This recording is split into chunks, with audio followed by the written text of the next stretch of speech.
Ini adalah bahaya serius yang dapat timbul di tubuh kalian ketika mengalami kecanduan pornografi dan melakukan masturbasi dalam jangka panjang. Ya, saya akan menyampaikan fakta apa saja ya dari dampak negatif akibat kecanduan pornografi ini. Harapannya di akhir kalian bisa mendapatkan motivasi yang kuat untuk bisa mengurangi kecanduan pornografi. Permasalahan mengenai kecanduan pornografi juga masturbasi jika dilakukan dengan tahapan yang wajar, sebetulnya relatif aman saja untuk kesehatan kita. Tapi yang terjadi ketika kita kecanduan yang parah terhadap film-film pornografi, kemudian melakukan masturbasi, sebetulnya hal ini bisa saja mengakibatkan dampak buruk ke tubuh kita. Sayangnya, banyak orang yang tidak sadar dengan dampak buruk dari kecanduan ini. Karena mereka menganggap kalau pornografi dan masturbasi itu merupakan hal yang lumrah untuk dilakukan.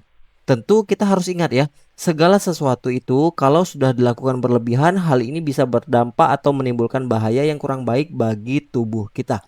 Mulai dari fungsi otak, kinerja tubuh, hingga kesehatan fisik juga mental kita. Permasalahannya memang di era digital ini ya, kecanduan pornografi ini lebih sering ditemui.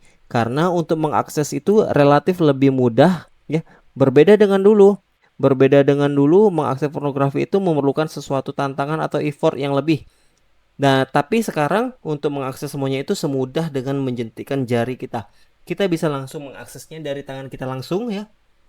Mungkin kita juga sering mendengar ucapan kalau masturbasi itu bisa menyebabkan kemandulan atau masturbasi bisa bikin badan kurus dan tubuh kita pendek. Hal tersebut sebenarnya adalah sebuah mitos dan itu tidak benar sama sekali karena memang tidak ada hubungannya antara kebiasaan melakukan masturbasi akan mengganggu kesuburan kita di masa dewasa ya, atau mungkin memang mengganggu pertumbuhan tubuh kita. Berat badan kita memang banyak sekali ya mitos-mitos mengenai masturbasi dan pornografi yang tersebar luas di masyarakat.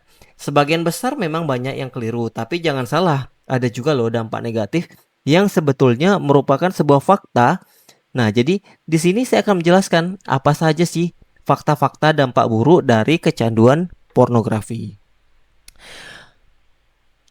Pornografi dan masturbasi ini kalau sudah berlebihan tentu dapat menimbulkan masalah di tubuh kita. Yang jadi pertanyaan, apa saja sih tanda kecurigaan kalau kita itu sudah kecanduan pornografi dan masturbasi yang cukup parah? Jadi salah satu tandanya itu adalah apabila kita kesulitan mengontrol impuls seksual kita, kemudian mengganggu produktivitas. Jadi misalnya gini, kita sedang bekerja tapi pikiran kita selalu terbayang konten pornografi. Ingin melakukan masturbasi sehingga kita tidak fokus untuk bekerja atau belajar. Nah, hal ini sudah sebuah kecurigaan kalau kita itu mengidap kecanduan yang cukup berat. Belum lagi ya perasaan kita yang cukup stres jadinya, merasa bersalah, cemas setiap kali melakukan masturbasi. Nah, hal ini juga merupakan sebuah kendala di tubuh kita yang membuat diri kita menjadi semakin depresi dan menghindari bertemu orang-orang yang baik.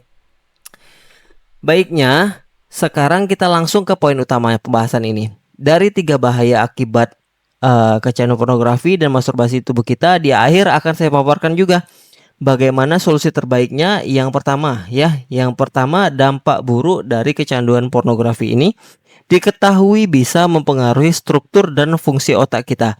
Salah satu organ yang berperan penting di hidup kita untuk beraktivitas sehari-hari itu adalah otak, ya. Otak kita eh, bisa mengatur bagaimana tubuh kita itu bisa berfungsi dengan normal. Bayangin aja, kalau otaknya ini ada gangguan atau kerusakan, maka hal ini tentu dapat menimbulkan keluhan di tubuh kita. Juga dapat mempengaruhi bagaimana kita beraktivitas sehari-hari. Terdapat beberapa penelitian yang menunjukkan pada seseorang yang sudah memiliki kecanduan pornografi yang cukup berat, terdapat perubahan di struktur otaknya. Struktur otak yang terpengaruh itu adalah area prefrontal cortex. Bagian otak ini berfungsi untuk mengatur bagaimana sistem reward, motivasi, dan pengambilan keputusan. Jadi kita harus tahu dulu ya, kalau di otak kita itu terdapat 2 bagian. Ada bagian yang strukturnya abu-abu dan ada pula yang strukturnya putih.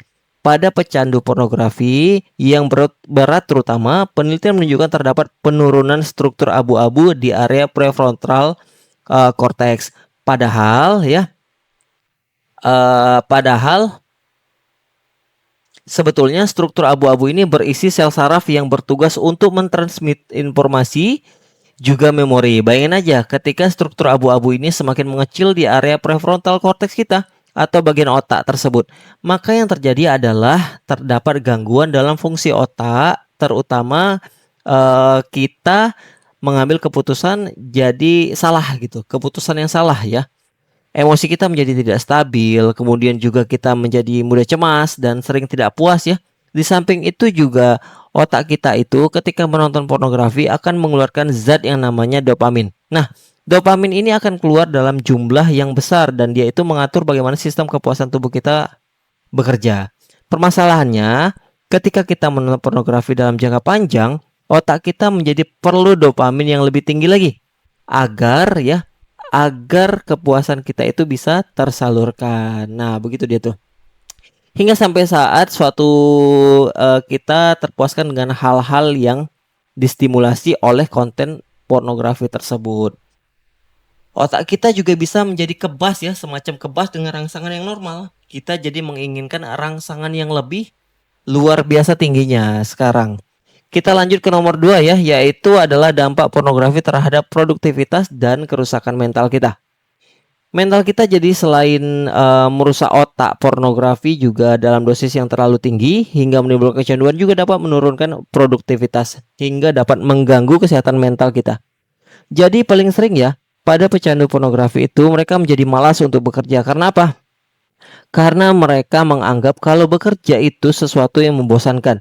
Mereka terbiasa mendapat kepuasan yang instan dengan menonton pornografi sekali klik.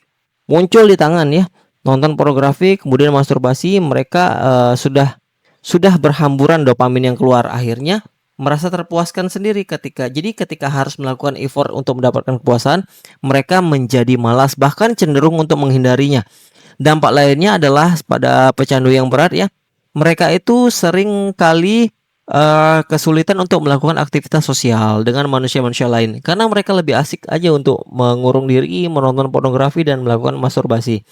Ketika mereka diharuskan berhubungan sosial dengan orang lain ya, seringkali mereka menjadi cemas dan khawatir jadi tidak berani untuk menatap matanya, komunikasi menjadi terbata-bata dan juga ada rasa gugup yang mendalam ketika berhadapan dengan orang lain, terutama lawan jenis ya. Akibatnya, dalam jangka panjang, pada pecandu yang berat, mereka itu seperti berada di lingkaran setan. Berada di lingkaran setan yang tidak sembuh-sembuh ya. Jadi memang apa namanya?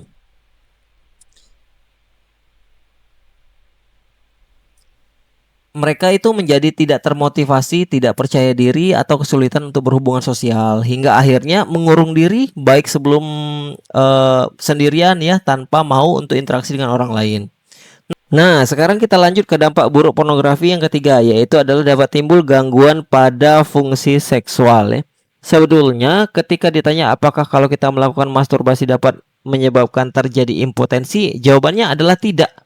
Tetapi bisa saja loh timbul dampak secara tidak langsung akibat menonton pornografi yang kemudian dapat menyebabkan gangguan fungsi ereksi alias penyakit impotensi. Nah, terdapat sebuah kondisi medis yang namanya itu adalah porn-induced erectile dysfunction ya, alias disfungsi ereksi diakibatkan menonton pornografi. Kok bisa? Kok bisa hal ini terjadi? Jadi pada pecandu pornografi yang berat, mereka itu karena memerlukan stimulasi yang tinggi, alhasil ketika berhubungan dengan pasangan, dia menganggap kalau rangsangan dari pasangannya itu tidak sempurna. Dia menganggap rangsangan dari pasangannya itu tidak sempurna ya. Jadi ya dia ketika dia menonton pornografi dia mendapatkan sesuatu yang lebih karena standarnya itu sudah menjadi begitu tinggi dan menetapkan kalau untuk bisa terangsang dia harus bisa menemukan sesuatu yang di film pornografi tadi. Dia memandang kalau pasangannya itu tidak memuaskan dan tidak realistis karena ya standarnya jadi terlalu tinggi. Karena di film pornografi saya sendiri pernah menemui ya, ada pria yang dia itu kesulitan untuk berhubungan seksual dengan pasangannya semenjak dia menemukan genre baru di film pornografi.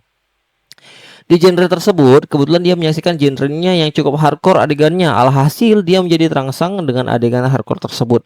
Sementara pasangannya alias istrinya tidak ingin melakukan aktivitas tersebut karena si laki-lakinya ini sudah terbiasa dengan konten hardcore. Alhasil dia menjadi tidak terpuaskan dengan hal aktivitas seksualnya yang nyata. Ya. Jadi memang ketika dia menikah dan mencoba berhubungan seksual dengan pasangan yang resmi ya, yang terjadi adalah dia sulit untuk merasakan kepuasan karena dia terbiasa mendapatkan kepuasan dengan menggesekkan penisnya ke bantal misalnya atau kasurnya, sehingga tidak mungkin pada pasangan tersebut bisa mendapatkan kepuasan yang nyata. Nah, ada juga yang timbul kendala namanya dead grip syndrome ya. Dead grip syndrome ini biasanya seseorang terbiasa melakukan masturbasi, dia lebih nyaman dan bisa mencapai kepuasan itu dengan tangannya sendiri. Karena dengan tangan ini kita bisa mengatur langsung ya bagaimana kecepatannya, ritmenya ya. Jadi memang hal-hal ini tuh menjadi sesuatu yang buruk. Dampak buruknya itu sangat jelas ya. Bagaimana bisa sembuh dari kecanduan ini? Sebetulnya kalau kita tahu bagaimana metode yang tepat, sangat mungkin ya kecanduan pornografi ini dapat kita tanggulangi. Ada beberapa teknik dan metode yang bisa mengurangi kecanduan pornografi ini. Saya sendiri sebenarnya pernah ya diajarkan bagaimana sih caranya untuk bisa mengatasi kecanduan ini. Yang paling penting adalah kembalilah ke aktivitas fisik. Ketika mendapat pikiran untuk menonton konten-konten pornografi, coba dialihkan dengan sesuatu yang lebih positif. Misalnya dengan olahraga, ya. Dengan olahraga itu salah satu yang paling penting dan paling ampuh untuk bisa mengatasi kecanduan pornografi. Jadi ketika muncul rasa ingin masturbasi misalnya, ya lah, usahakan untuk dialihkan. Jadi memang dan juga dikomunikasikan dengan pasangan ya. Buat yang sudah beristri, dikomunikasikan dengan pasangan. Jadi hal-hal ini butuh mendapatkan dukungan dari orang-orang sekitar. Ya memang itu adalah beberapa poin yang bisa dilakukan. Jadi jangan ragu untuk mulai segera berhenti. Mungkin dari menjauhi handphone, ngobrol dengan pasangan, banyak melakukan quality time dengan keluarga itu juga akan membantu. Ya, semoga video ini bermanfaat ya. Sampai jumpa di video-video selanjutnya. Jika ada yang ingin ditanyakan, silakan ketik di kolom komentar. Jangan lupa bantu like, komen, dan subscribe channel ini agar selalu bisa memberikan informasi-informasi terkait kesehatan vitalitas pria. Ya, sampai jumpa di video selanjutnya. Tetap sehat dan selalu sehat.